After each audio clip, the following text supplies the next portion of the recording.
Well, good evening and welcome to the Raymore City Council work session for Monday, December the 3rd. There's several items on our agenda tonight, the first of which is our joint meeting with the Chamber of Commerce.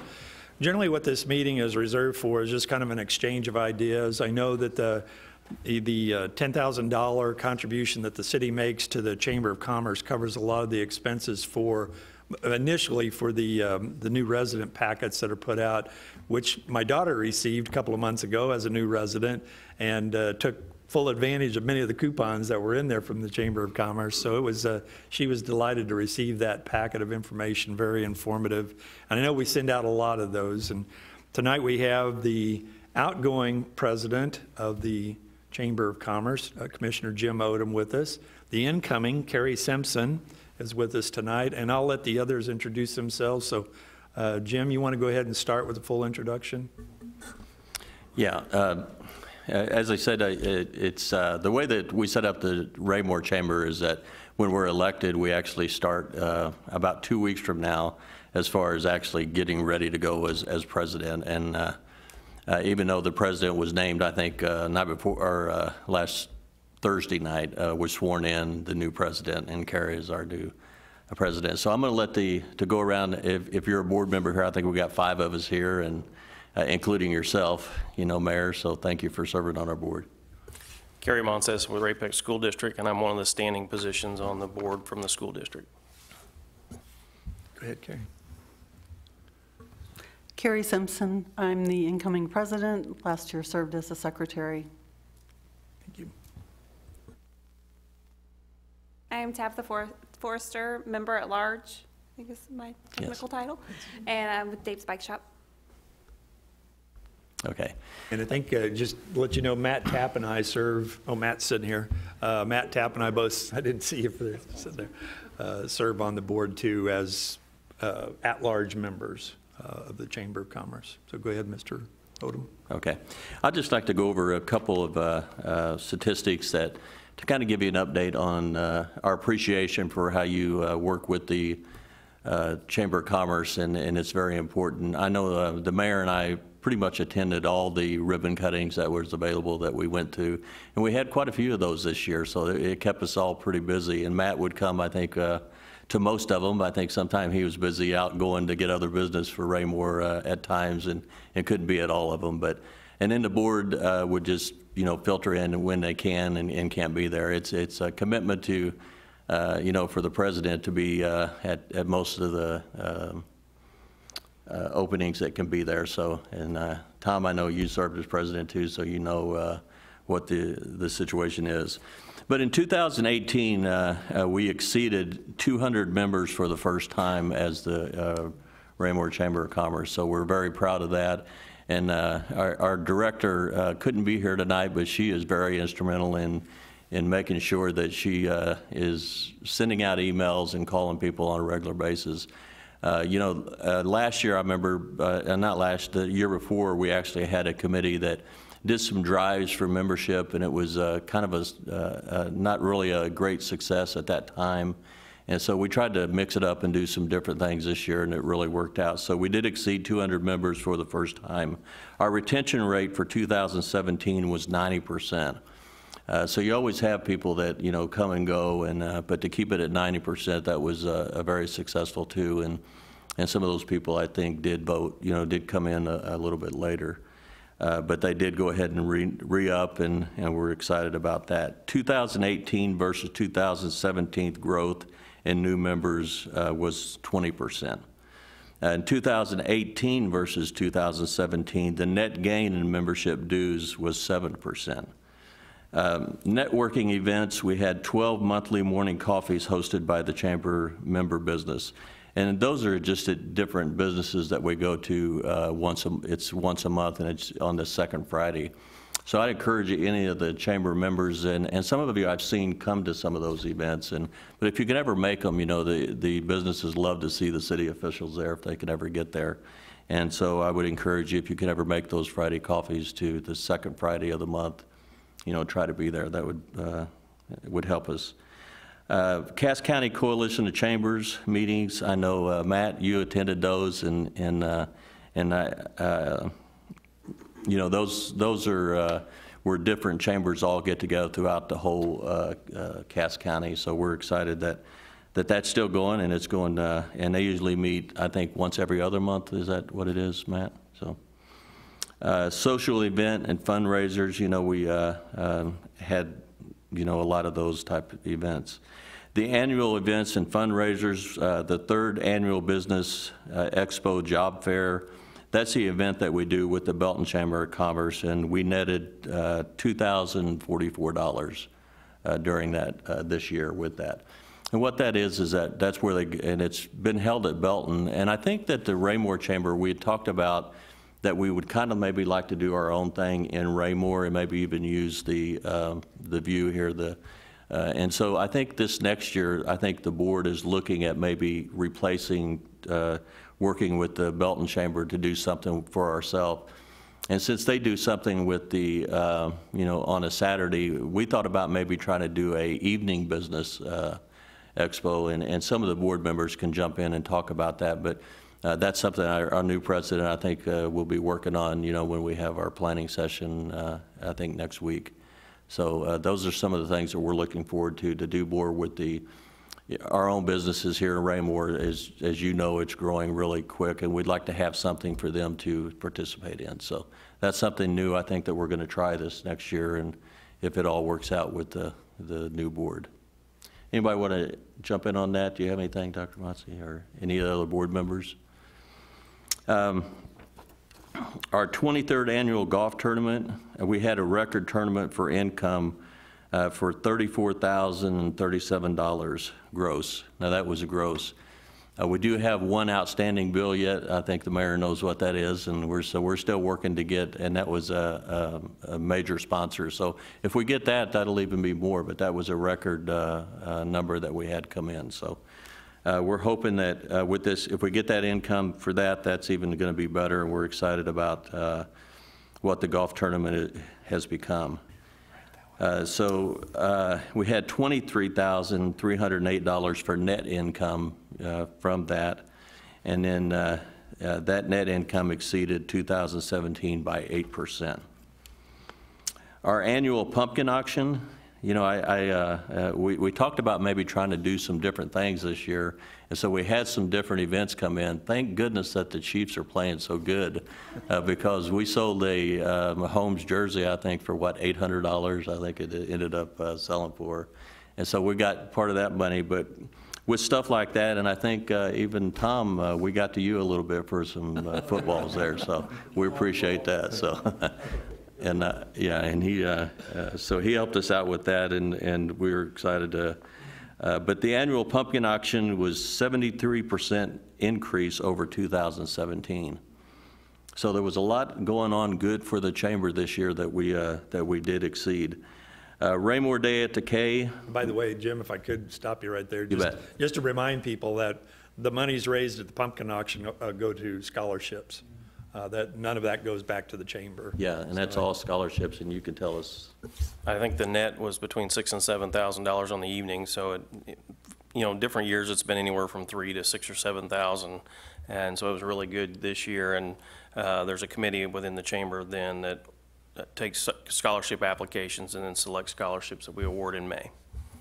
How many did we award this year? Scholarships? He may have that on the list. I don't have it. It was about $4,000 worth this past year, and it's going to be another $6,000 or $7,000 in the spring. Normally once the committee meets, then they talk about how many applicants they get in and split They go through a process. Yeah. Yeah, right. Raymore Day at the K. You know, this is an event that we hold every year. We sold 800 tickets. Now that was, I think we don't have that. I don't have that number here, but it, you know, when the Royals go from being a world contender or a World Series contender down to you know, last place, I think, in our division, it affects the sales. And with that, we really didn't get the seats that we had hoped for. So when people come out, we still had a good crowd, but it was not what we expect or what we were hoping for. So we're hoping that this next year that it'll be a little bit better, and then it will be able to have a bigger crowd that'll show up there. And so start thinking about that. If you see that coming out, try to get out there. 2019 date, if you'll write this down, will be Friday, April the 26th. It'll include for the president, the captain's club, the honor guard, the first pitch, first catch, and then I think the school will be doing the national anthem. Is that correct? So anything else? You're more involved in that than I was. Yeah, I'll just share with you, part of the reason our numbers were down a little bit this year, it was our first year in our new grade configuration. And so 6th grade is now at the middle school, and not all middle schoolers take choir in 6th grade, whereas at the intermediate levels, when we were in the other organization, most of them did take choir. So we had a little bit smaller choir to pick from among our 6th graders. So the ticket sales go with the kids generally in terms of the overall numbers. So that probably hurt us a little bit, in addition to the team maybe not being quite so good. So we'll hopefully ramp that up this year. And I did ask the mayor to throw out the first pitch this year, right? I wish I could have. That's actually auctioned off. Oh, okay, so that's what you did, yeah. So that's auctioned off. They auctioned it off through the Raytown Education Foundation to raise money. Okay, Or, good. yeah, Raypac. Yeah, so, and did that raise, I didn't hear what was the actual. We raised about $1,000 $1,000 on that that, one, yeah. so, all right. I was there, I was part of the captain's pick, and so I just got to be introduced. There you go. Which was kind of fun. That was good. I was yeah, on the field. Yeah. Okay, and then 2018 financials through 11/30, 87% gross income, 79% expenses, and then 270% of net income. Other topics, received 2018 Neighborhoods for Hope nonprofit award from Hope Haven of Cass County. That's one of the awards that we did receive. And then 918 new resident packets mailed for 2018 through November. So that's 918. And I think that's, a lot, you guys help pay for a lot of that, when that goes out. I know a lot of the And, funds go to. we hear a lot of, you hear a lot throughout the community, that they receive those and they really appreciate that. So, don't ever stop doing that. And it's, as you know, you guys are the fastest growing city right now as far as new residents moving in, and need to keep that up. And it's good to have those packets out there. And so we're excited about that. Continuation of monthly annual membership networking events, that's what, it just keeps growing. A continuation of annual events and fundraisers. We're always trying to come up with new ideas. So if the city wants to partner and do anything with us as far as fundraisers, we'd love to have the, of what we're doing now, and include the board in those events that we have. The community guide membership directory, updated, printed for 2019. We have the school that actually helps with that, and I think Sherry met with you guys this past week, right? So we do that every other year, and it used to be a community map, and now it's a community guide and directory that we do. City staff helps us with updating the map every other year when we do the production. The high school journalism kids put it together, actually, and then we solicit ads throughout the community to help fund it and make it a pretty good little fundraiser, in addition to being a good service to have. And that goes into the new resident packets that go out. So we order about 5,000 of them, but that's where 1,000 a year go to right off the top, is the new resident packets. So. And in our member email blast, Facebook post, a year ago we did an update on our computer system and updated this, all the software and and sold ads for that. And our president helped with putting that together this year, and we did sell those ads, and it's a very popular thing. So in the future, if you know of businesses you would like to really have them get on that, Sherry does a good job of promoting our membership. So anytime that you know of a business, let us know so we can go out and talk to them, or talk to them for us, and make sure that we can get out and into the community and meet with these businesses. That's what we're there for, and that's why we're trying to promote what we do. I'll entertain, or the board, any questions that you may have for us. That's kind of our report that we have, and thank you for inviting us tonight. So, Ms. Abdul-Gawad. Thank you. I have just a quick question. You mentioned the new guide that you're working on this year. I know in the past Sherry's brought those to share with us, so we've, at least I, any of the people that have been on the council for a while have seen what those look like. But just a reminder for anyone who's watching or watches later, where can people get those? By stopping by the chamber office, I'm certain. Are there other places in the community where people could pick one up? Well, we try to spread them out to a few places. Obviously, all of our advertisers, we try to get a few copies into their hands. But basically, anybody that wants to have some can have some, and I think we keep some up here at City Hall as well, or at least I hope we do. So it's just a simple request to Sherry in the office, and we can get some more copies out. And if you know of places that would be good to distribute those, if you'll let us know, we'll make sure that they get copies that we can set out. You know, I've always thought it, you know, the libraries, maybe the hospitals even, you know, and I've seen them at different places that they're, you know, out about in the community, so. Yes, sir. Thank you, Mr. Mayor. One quick thing, too. You mentioned ribbon cuttings. Would you be able to add us to your email list when you do ribbon cuttings? Sure can. Appreciate that. We'll make sure that. Yeah, I'll we get them on everybody's that. email address over to Sherry. The city is a member, and all of your email addresses should be over there. Some of us are already getting those emails. I know Tom does. Hopefully several of you do already. Not all of you do? I've never gotten the chamber email. Oh, okay. All right. We'll make sure that everybody on this here is added to that list to make sure that That'd be they great. Your get those. inbox will be full shortly. So we'll make sure you get those, because, yeah, I would love to have everybody that can make the ribbon cuttings. Now, a lot of times they're at weird times. They may be at noon, they may be at 1 Yeah. o'clock, they may be at 4 o'clock in the afternoon. So they're just at different times. But, yeah, I think having you guys there is just it's good for the businesses, because they know that you want to be a part of Appreciate it. that. Does the new president also support this? Will it happen for just a week, and then, I'm just messing with you, man. She's got my number already that she Okay. said she's going to be calling, so we'll make sure that that happens, right? All right, Mr. thank you, President? and congratulations, by the way. Other questions for us? Sure, go ahead. So you mentioned the Second Friday coffees. Would that be the same email list that would get information about those? Okay, thank Yeah. you. Yeah. And usually we start promoting those, you know, probably a month before sometimes, or even 3 weeks, to make sure that, and then she'll just keep blasting that, you know, and try to make sure that people come to those.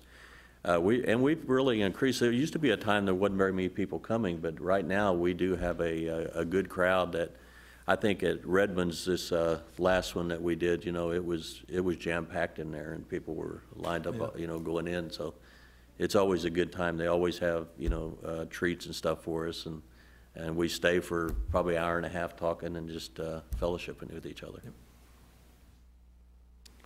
Yep. Any other members of the, oh, go ahead, Tom. Yeah, and on a note about getting together and doing more on the ribbon cuttings, I know a few years back when we were doing Firestone and we did Sam's and Lowe's, I remember we did the groundbreaking, but what was so encouraging that the corporate structure people who came in from Atlanta and these places, and we were out there, they told us both times on the groundbreaking and the ribbon cutting, they have never been treated that well by big cities, Atlanta, Philadelphia, these big cities you go to, and that people did not turn out like we do as Raymore on these ribbon cutting with the business owners, and they were so impressed that this city had the business owners, the chamber, to turn out like that. They told us, you know, wow, that's impressive. We never saw that happen. And as a town your size, we got towns so much larger, don't even treat us as well. And they were really impressed with that. And that really goes a long ways down the road when they talk to their other corporate structure people for other things that might come up in the future for Raymore. By grouping together, I think, and doing that, it really sends out a message for future commercialism that's coming this way. And we'll even have a plaque printed up with the, you know, the president's name, and we sign that, and then we present that, and the mayor also helps us with that. And so it's something that they hang on their walls, you know, with the city of Raymore and the Chamber of Commerce as a team, so. Anyone else? Yes, Carrie? I'd just like to take this opportunity to say, if there's anything that anybody would like to see the chamber do that we're not doing currently, any programs that you'd like to see us implement, I would like to hear from you.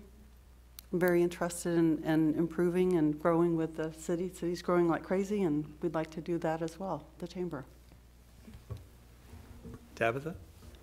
If you would all like to know, Reginald reminded me, there is a coffee mixer that's a joint one with a bunch of other chambers. That's this Thursday at Sam's Club from 8 to 10. So that way, just go ahead and save you guys if you would like to come. That is a good one. Sam's is always pretty good.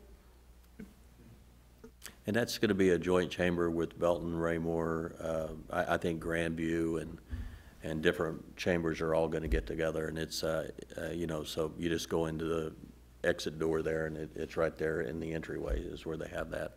And so it's, I hear they're going to have a lot of giveaways and stuff. So if anybody can get there and be there at 7:30, it'd be a great time to come and be a part of that. So, Mr. Holman. Thank you, sir.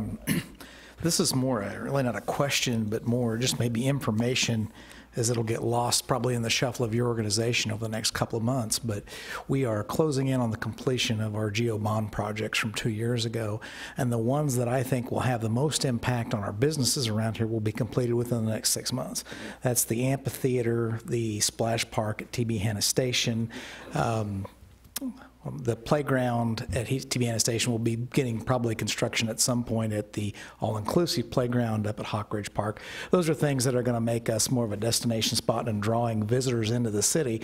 It's going to be especially important to get that information out to your retail and restaurant establishments for, if nothing else, for manpower purposes and scheduling, because they should see an uptick in their business during the times that we have events or those amenities are open, especially when we have some type of event at the amphitheater that draws a large crowd.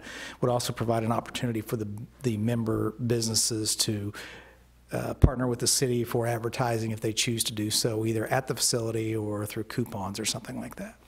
and we are sensitive to that, and we have invited, just recently we had the people from the, we're selling ads for the actual slide area, the playground area that they did, and they've been to see us, and we're actually going to invite them, I think, at a future luncheon in order to get for more people that will be there. So we have started doing some of that, but we need to do more of that, but we are trying to be sensitive to that. So, thank you, sir. As a second part of this presentation, we also decided we'd throw in Matt here with the economic development update. He normally gives us a quarterly update, but I thought it'd be nice for the chamber members that are here to also hear that. You say throw it in or throw him under the bus? Either one works.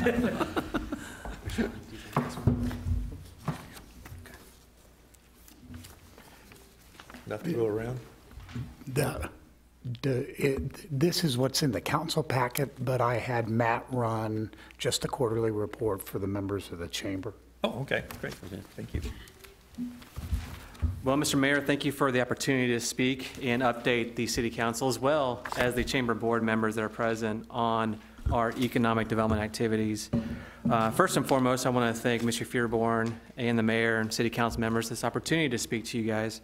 As you all know, and we've touched on it here and there at tonight's presentation, we are an extremely fast-growing community. It's hard to keep up sometimes. As a matter of fact, I have a project management spreadsheet I got to keep track of, but there's a lot of exciting things happening in our community, and I'm going to be really honest with you guys. It's kind of hard. There's a fine line between giving you as much information as I can while also not compromising the integrity or jeopardizing that very project. So it's a fine line kind of dance. I try to stay in the short and narrow, but I thought I'd take a little different approach tonight and talk about a couple of subjects, probably two very high level, big picture conversations about what position we are in as Raymore as a community, as well as the Kansas City metropolitan area. So the first of which, I don't know if you've read articles recently or seen in various avenues, but Kansas City is one of, if not one of the top meccas of light industrial. Transportation logistics are huge in Kansas City. So if you drive in the metropolitan area, you're going to come across a very large light industrial building, and that's because we are pretty much the center of the United States. So you'll notice that the logistics parks, Kansas City, and other very large industrial developments, you're going to find a lot of the e-commerce. So as e-commerce has exploded, so has our market niche for distribution. So what happens is you have a lot of rail cars that come in through Kansas City, and then the rail cars come off of the rails and go onto the trucks. And we can serve 85%, I believe, of the U.S. population within 2 days travel on surface. So that's why you're seeing all these intermodal, all these different e-commerce, Amazon, you name it, wherever you're clicking on right now, buying presents for Christmas, it's coming to Kansas City and being distributed across the super region. So I found an article that I think really does a great job summarizing that, and Mr. Fearborn, if you would be so kind. I only printed off 12 copies of this. I wasn't anticipating the Chamber board members, but perhaps we can share, but it's Ingram's, and Ingram's is the biggest business magazine of the Kansas City metropolitan area, and they do a good job of talking about why is Kansas City such an attractive spot for these type of businesses, as well as the different projects. And you'll notice, I don't think there's a list in there, but you know, we are currently working on our industrial development with the developer, doing the final touches and hopefully getting it to the city council in January. But that's anywhere from 1.2 to 1.9 million square feet of industrial space, which will put us at one of the very top communities across the entire Kansas City metropolitan area, or projects or specific developments. So I believe it's number, and Mr. Fearborn could probably chime in, but our industrial development will be about number 8, I think, did we decide, in the entire metropolitan area on square footage? Somewhere around there, 7 or 8? Yeah, it'll put us in about 8. About 8. So between Belton and Raymore, we're going to have around 3.5 million square feet of industrial space, which is a tremendous advancement for our area. We are firmly on the regional map. So I wanted to cover light industrial. You know, why are we making such a concerted effort to attract that to our community, one of which is Kansas City metropolitan area as a whole is extremely attractive, but secondly, it draws good quality jobs for our residents and for the greater regional area. Those will probably draw from a 35 to 45-minute drive time for wages and salaries. So I know Mr. Fearborn and myself, the mayor, we are extremely excited and hopefully pushing that project forward. On a second front, if you're doing any type of shopping, retail, and brick and mortar, or you're going to restaurants, you are going to find, whether it's Park Place, Prairie Fire, Burlington Creek up by where I live, there's no longer the retail center where you throw down a Bed Bath & Beyond, a TJ Maxx, and call it good and have a couple pads. You've now got to make it an experience. You've got to offer up different avenues or venues for folks to hit 2 or 3 or 4 different spots. So the whole idea here is the whole live, work, and play expression holds true within a development. And so that is what we're really working on a couple of sites, and we've made a lot of great advancements. So the theory is, you go with your wife or family to grab a burger, and it's like, hey, we've got XYZ down the street. Let's stop off there, and the kids can play in the arcades and whatever, this, that, or the other. And then a few more stops, and you go home. But also, you have within walking distance nice residences or professional office to support the daytime population. We talk about the 8-hour increments of markets. So you've got the 8 to 5 crowd, you've got the 5 to 9 to 10 p.m. crowd, and so on and so forth. So we are working really hard on a couple of projects. I don't have any specific reports or articles, but you'll notice in my quarterly report, that's front and center. So we've got 2 to 3 super large retail projects, and I keep stressing to the council and members of the community, patience is a virtue. We are working hard. We are not doing a piecemeal approach. We are looking at it holistically, and these are substantial projects that are looking to hit. So I'm really hopeful this next quarter report, especially, that I can maybe announce a specific project or two as to what's happening. So with that, I'll allow the mayor, Mr. Fearborn, or the city council to offer up any specific questions. Anything, James? Well, I'll just open it up for questions. If anybody has any questions of Matt at this time. Anyone from the chamber have a question of Matt? I don't have a question, but I do have a comment that I also serve on the I-49 board, which is the board that goes all the way from Louisiana all the way to Kansas City, and it's the places that are doing the best is the I-49 corridor that has the opportunity that Cass County has right now, and I think that we need to to know that there's a lot of stuff out there that's coming in the future, just with the trucking industry, that is going to be big for us. And so that's why I think we see a lot of the retail and stuff that's, you know, I see the Good Ranch, the stuff like that is going to be prime land for those type of endeavors. So it's exciting, and it's happening a lot, and we're kind of leading the way, you know, up here in Cass County. So it's exciting. Mr. Burke. Thank you, Mr. Mayor. Mr. Tapp, I was reading through this, and it is pretty exciting, but I was looking at section E where it says residential on page 3, and I was curious, I was on Google Maps and trying to understand where that Tyros property is located. I don't know where that is. Sure. Thank you, Council Member. That's a great question. So the Tyros property is in essence about 150-plus acre tract just on the other side of 163rd Street from Creekmore. So it basically stretches from Madison to close to Fox Ridge on the south side of 163rd. Anyone else? Yeah, Mr. Ullman. I just wondered, Matt, if the secrecy side of things had gotten so good that you've gone to using General Eisenhower names for your projects, such as Project Pulse and Project Stroke. I mean, those rank right up there with Project Overlord. I Thank you, Council Member. Yes, that directly points to trying to keep that fine line of, yes. If you want to be a true economic development professional, you got to have great project names that hint to what the type of project is without giving it away. At least he hasn't went to making America great again, has he? Anything else, Mr. Fairborn, on this particular topic? The only item that we can probably give you a specific on and actually use a name would be, we can at this point in time guarantee that Olive Garden is still not coming to Raymore. Still not coming.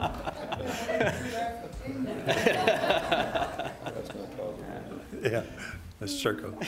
On those estimated 8 synthetic outdoor sports fields, are they, what sports would they, do you have an idea of the sports fields if they brought them in, or what sports would be on there? Soccer, softball, or what? Yes. Oh, okay. Oh, that's one of those, okay. I can't necessarily, that'd be too much giving away at this point. Oh, okay. Very exciting project. Exciting. They are. Anyone else? No, sir. All right. Well, I want to thank the chamber members for being here tonight. Thank you all for coming up. And then, unless you have something else, we're going to move on to our next topic here. Okay, thank you very much. Thanks for having us. Thanks, everybody. All right, buddy. Okay. All right. Take care of yourself.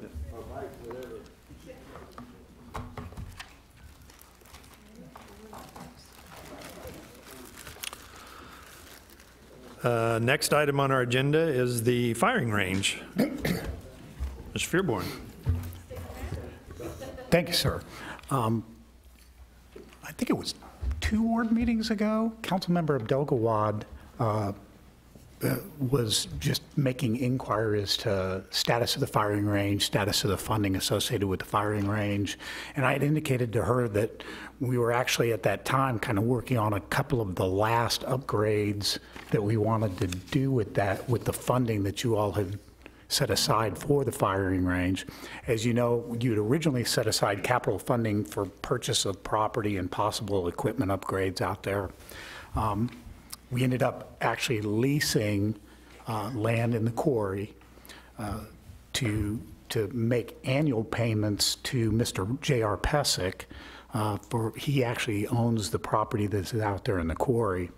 And then we, through him, conducted some improvements that were associated with that particular location. The 2 items that were left were to get a classroom out there. We have a storage facility out there, but we're to get a classroom space in there, and to also increase and slightly lengthen the size of the berms that are there. They're a little low. Mr. Pesic has gone out and gotten some pricing. He is also going to be upgrading the location at his own cost. He is going to be bringing electrical to the location, and there was one other item that he was going to be doing. There's, by nature of the fact that you have walls on either side in the front shooting area, there's a lot of runoff that goes into the lake of the quarry that's there. So he's actually going to be stabilizing the floor of the shooting range. The original budget amount was $100,000, and we set aside the $100,000 in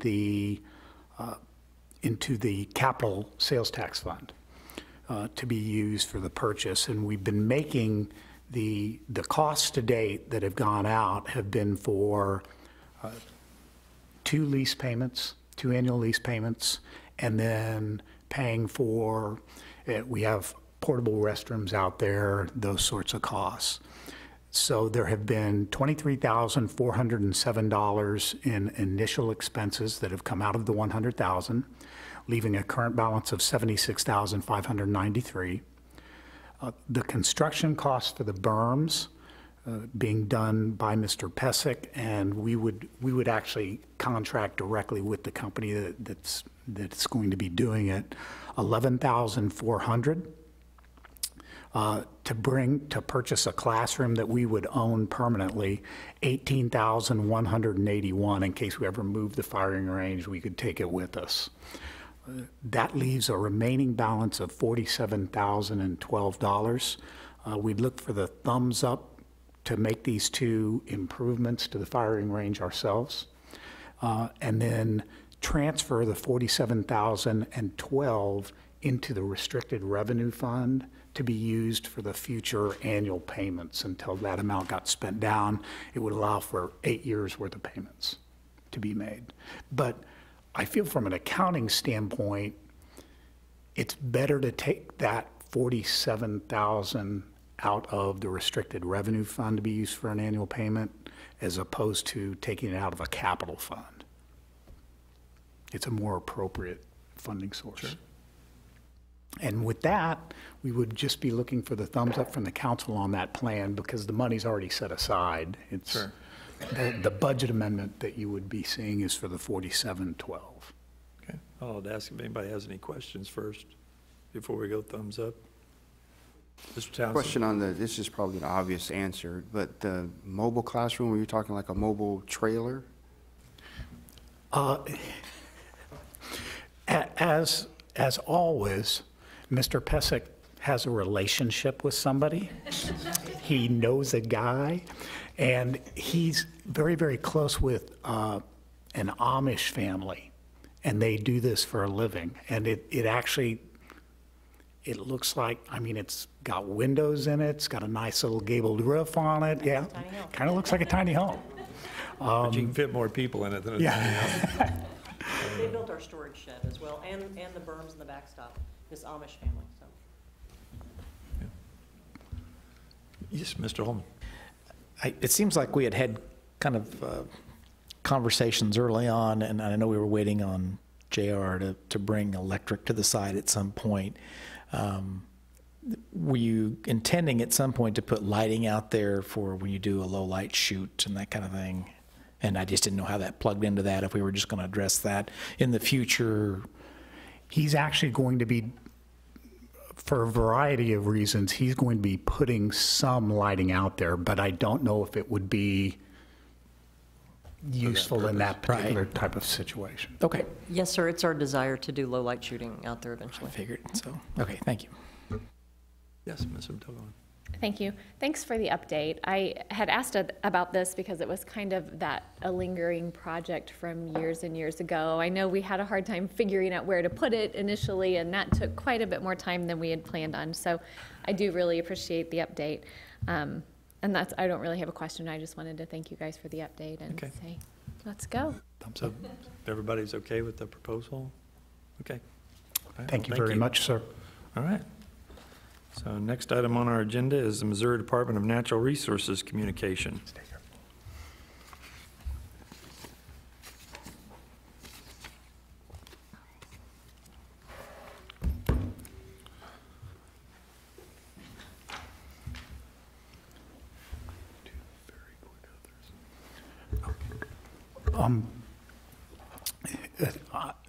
We received the communication that you have in your packet from MoDNR. The reason I wanted to bring it before you all is because obviously it has in the past been a big deal.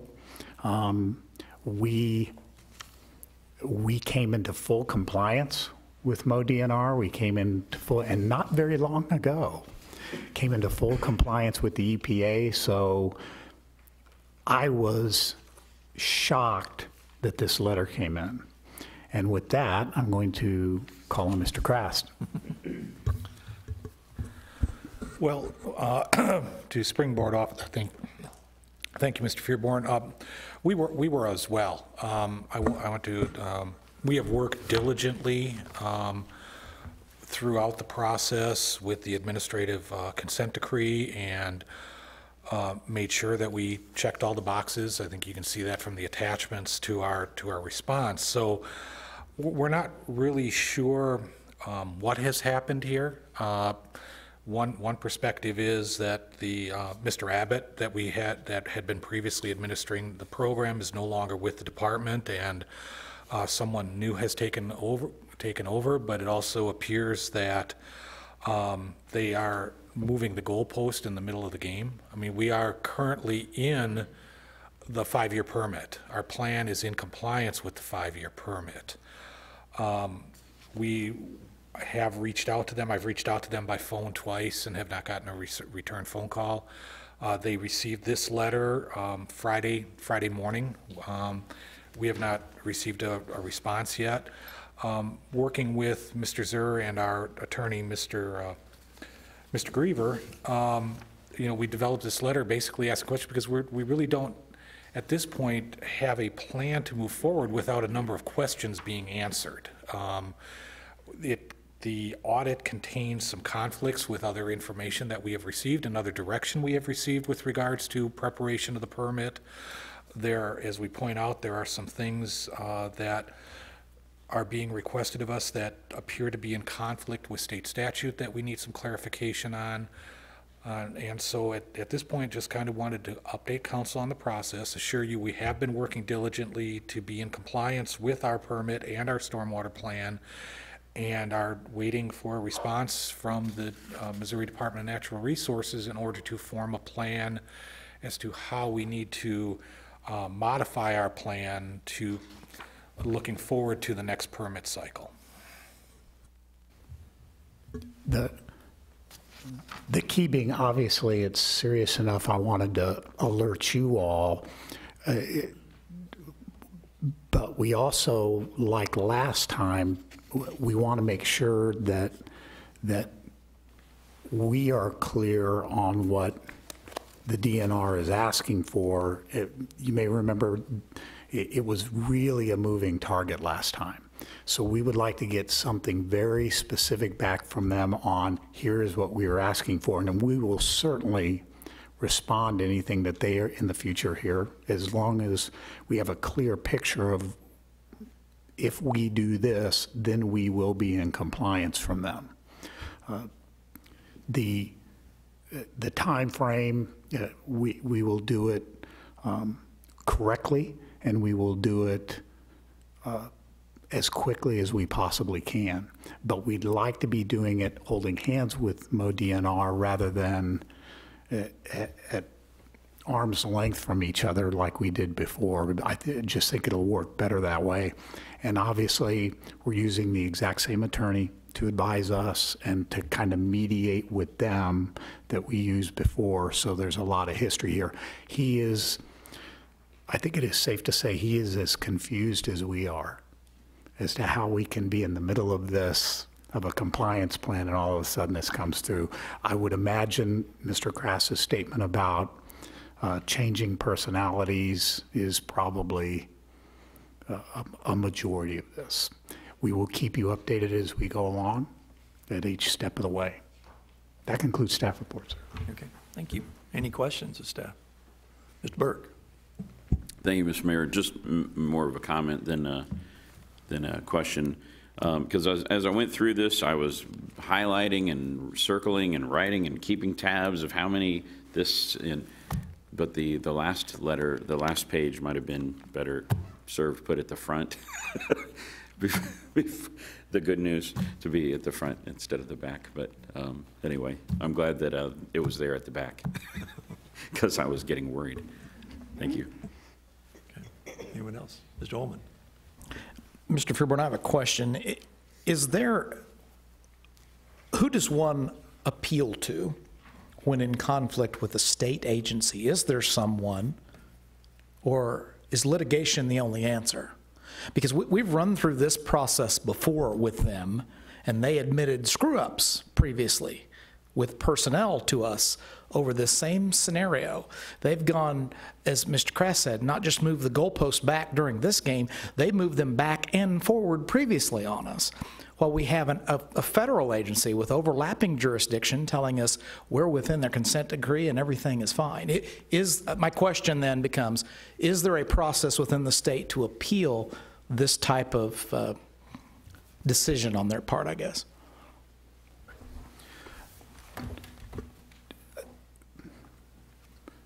I am sure that there is an appeal process. I would prefer and recommend to the council that we make sure that we're taking it one step at a time. I'd like to hear back from them. I know Mr. Krass would too. It'd be nice if they'd contact us back. But I would like to hear back from them and have everybody in the same room, because we got a letter with no prior contact and no conversations being had. So I would like to get to the step where we can look them in the eye and ask them these same questions so that we can get a flavor for where they're at, where they're at mentally on this thing.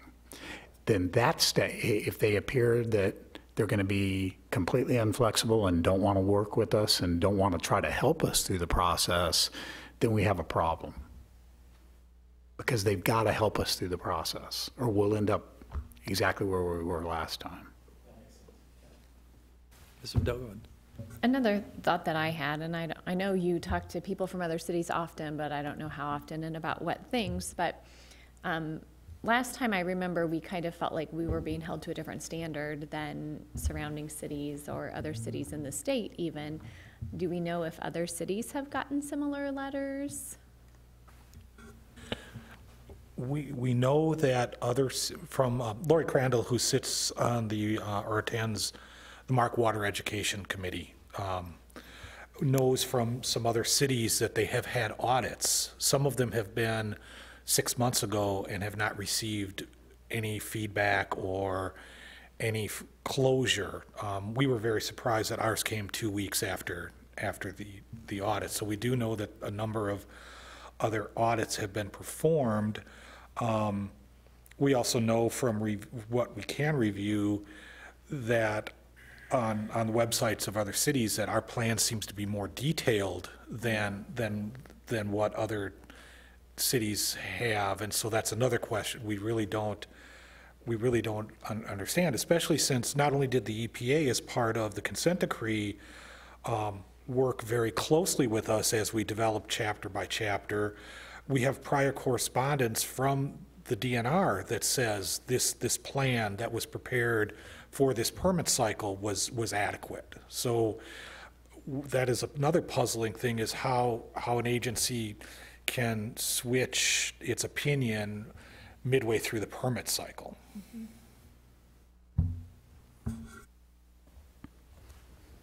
Okay. Anyone else? Thank you, sir. Thank you, sir. All right. We always put the perfunctory other on there. Is there anything else before we go into executive session?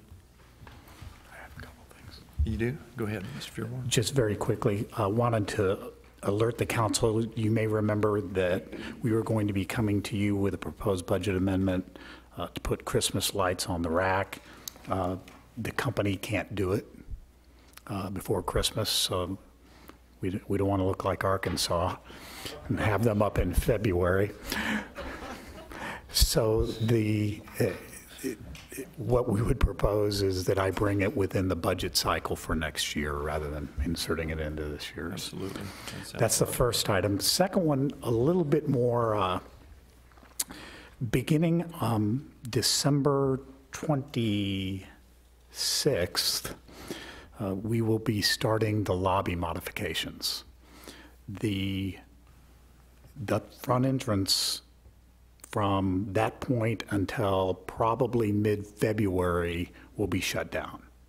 You won't be able to get into here. So we're preparing now the information plan that's associated with that. A big meeting with staff who are going to be impacted by that. We're thinking we'll just keep Ms. Bratton sitting out in the middle of it all, looking lonely. But we'll be bringing, for meetings, for everything else, everybody will be coming back in obviously through the police department entrance and down the hallway and up the stairs. Fortunately, it won't impact, there are a lot of impacts that we recognize. Fortunately, there's a couple of holidays in there which limits council meetings that will be impacted. But you still have the Planning and Zoning Commission meetings, the Arts Commission meetings, all of those will also be impacted. So we'll be letting all of those folks know this week, there'll be signage in the front parking lot discussing it. Obviously we'll be putting out a blitz of information, but if you're talking to anybody, you might want to, for the next month, just remind them if they're planning on coming up that they're going to have to walk to the back to get in or park out on the circle, because obviously there's a lot of limited parking back there as well. That's all I have, sir. Mr. Allman. Mr. Feuerborn, on behalf of my fellow Ozark American friends, why has it always got to be Arkansas? Mr. Turco. Like I mentioned earlier to the mayor, now this is a 5-Monday month, but the last 2 Mondays are on New Year's Eve and Christmas Eve. So how is that set up for meetings? Well, the New Year's Eve wouldn't have taken place anyway, as you say, because it's it'll be the 5th Monday. The Christmas regular meeting will be canceled. Okay, I just didn't have nothing yet on it, so I thought I'd ask. Go ahead. Thank you. I shared, I don't know if it was last meeting or the one previously, about the showing of the Resilience movie, The Biology of Stress and the Science of Hope, by the Ray Peck Cares group, and I remembered to bring the flyers this evening. I don't have enough for everybody, but I have a few, so if anyone's interested, let me know. I'll share what I've got. Okay, thank you. We're going to go into executive sessions. Mr. Holman. I do have one other thing. I know I'm preaching to the choir here, but I think you all will find this interesting. We all know what a great staff that we have, and everybody here knows that President George H.W. Bush died, was it Saturday night? Is that right? It was Friday, yeah, it was Friday night late. It was when the announcement was made. The process, and I verified this with Mr. Feuerborn today, I was pretty sure I was correct, but for the flag to fly at half-staff, legally, there are people that don't do it right, that order has to come from either the president himself or the governor of the state. It's when you're flying your flag at half-staff because your brother-in-law was a veteran and he died, you're violating flag code, okay? And there actually is official channel. The city would receive notification of that event, and the city would be ordered to lower all of its flags to half-staff. In this case, because it was late in the evening, most cities would tell their staff to do that the next morning. I received communication within 30 minutes of President Bush's death from Mr. Feuerborn that he and staff were heading out to lower our flags before they received the communication. I asked if I could go. At midnight, Mr. Feuerborn, myself, Mr. Mustine, and Boyd, his last name escapes me. I always call him Boyd. I'm sorry? Fields. Were out at the very last one because they had already taken care of the others at the one next to McDonald's, the big one, as Mr. Feuerborn refers to it. In a driving rainstorm, with water rolling across our ankles in 45-degree weather and wind howling across our face. Boyd ran the flag up the flagpole at Mr. Fearborn's request, back down and up to half-staff while we saluted. It was probably one of the greatest moments of my life. I'll never forget it, but it shows what dedication and what great character our staff has. Just thought you would want to know. Thank you. And to follow that up, you want to give a motion? I do, sir. Mr. Mayor, I move that we go into executive session to discuss litigation matters in accordance with Missouri Revised Statutes 610.021, subsection 1. Thank you. Is there a second? I'll second. Motion been made and seconded to go into executive session. Could I have a roll call? Councilmember Abdul-Gawad. Yes. Councilmember Barrington. Yes. Councilmember Burke. Yes. Councilmember Circo. Yes. Councilmember Kellogg. Yes. Councilmember Townsend. Yes. We have a quorum. We'll go into executive session. I'll vote yes, too, just if anybody cares. Oh, all right.